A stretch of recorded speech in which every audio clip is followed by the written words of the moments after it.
Hello, my name is Karyna Radchenko. I'm the founder of Partnership for Advancing Innovative Sustainability and scientist from Ukraine. And I'm enormously grateful and proud to announce our project. The project bringing together the visions and experiences of municipalities worldwide towards sustainable recovery of Ukraine. Ukraine is now suffering and coming through, regardless of the odds, very difficult time. But we need to think about the future and current moments to intensify the partnerships between municipalities, especially when it comes to deepening the cooperation, exchanging experiences and finding the win-win solutions, both with public sector and with private sector.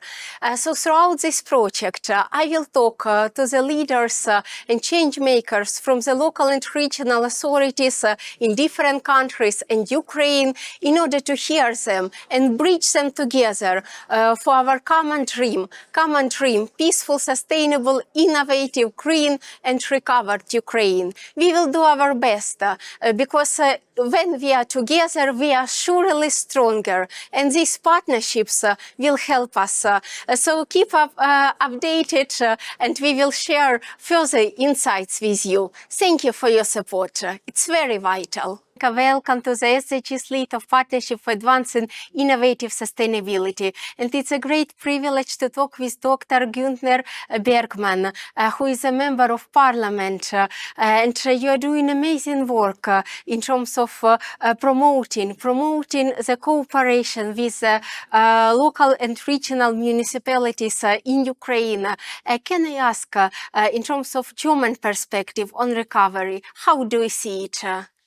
Well, it's necessary that we support the Ukraine, the oblast and the municipalities in the Ukraine, so like big cities like Kiev, but also small villages, to recover from what happened now during the war. We have to give them a perspective, and that's what is my business in my parliament, to support Ukraine with partnerships, strategic partnerships with Dnipropetrovsk, for example.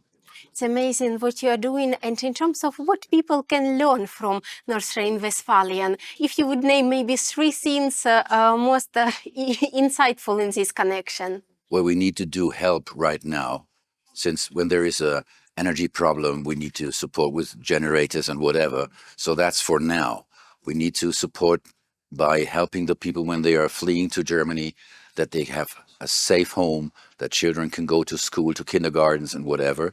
But then we also have to give a perspective. We have to send signals to Ukraine that there will be an after-war time and that there will be cooperations between North Rhine-Westphalia and in Ukraine, especially with the Oblast Dnipropetrovsk.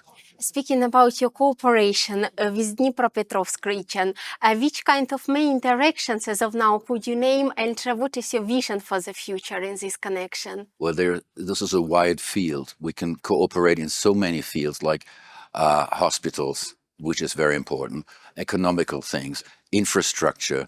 This is everything you need, and we have expertise on our side, and we want to give help to the oblast, like other federal states of Germany cooperate with other oblasts in Ukraine.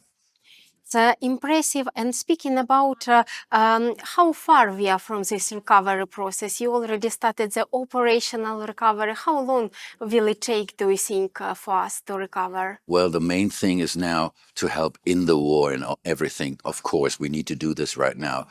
But we have a contract between our federal state of North Rhine-Westphalia and the oblast, and there they name it. So, like infrastructure, this is very easy because you have a very high expertise also in your country. Remember all the steel stuff, all the, concrete and stuff. You can do everything. So if there is expertise on the one hand side and productivity on the other side, that's good for both sides, makes work and peace. Could you please elaborate a bit more on this win-win strategy? How would, for example, German state, German municipalities feel that it's win-win in this connection? Well, like just take enterprises working in the cities or in oblast. They can bring some people to Germany, to firms, to be trained on special technologies, and then we'll start to do it like in Dnipro, anywhere. So this is a win-win situation. We get closer contacts to Ukraine. This is a large market, of course, and the people have a perspective. They can work, they can live on their own and make just their life in the Ukraine. And you have mentioned how many children are actually in your region, North Rhine, Westphalian, Ukrainian children learning. And you have also mentioned this perspective for these children of, so to say, reinventing themselves, understanding who they are, and learning not only language, but in these intercultural perspectives for the future. Could you also talk on this a bit more? You know, we're a host country for time now for those children and their mothers mostly. Some fathers are there too, but mostly they're children and mothers. We got in my federal state 80,000 Ukraine children from kindergarten to school. And of course, they learn the German language. They have a structure in life. They're in peace. But we have to give them the feeling that they're safe. But of course, the Ukraine needs this generation. Yeah. So they got to be prepared for their lives. That's why they still have contact to their schools. On iPhone, they have their lessons. The schools are very fit in Ukraine, much fitter than they would be in Germany, the electronical situation. So this is a win-win situation as well for those kids because they learn the culture on the one side of the host land and they do not lose their cultural base of the Ukraine, which is very important since they are Ukrainians. Yes. And speaking about your personal perspective, you have made excellent career and you're a very inspirational role model for many young people who are on their path towards the dream.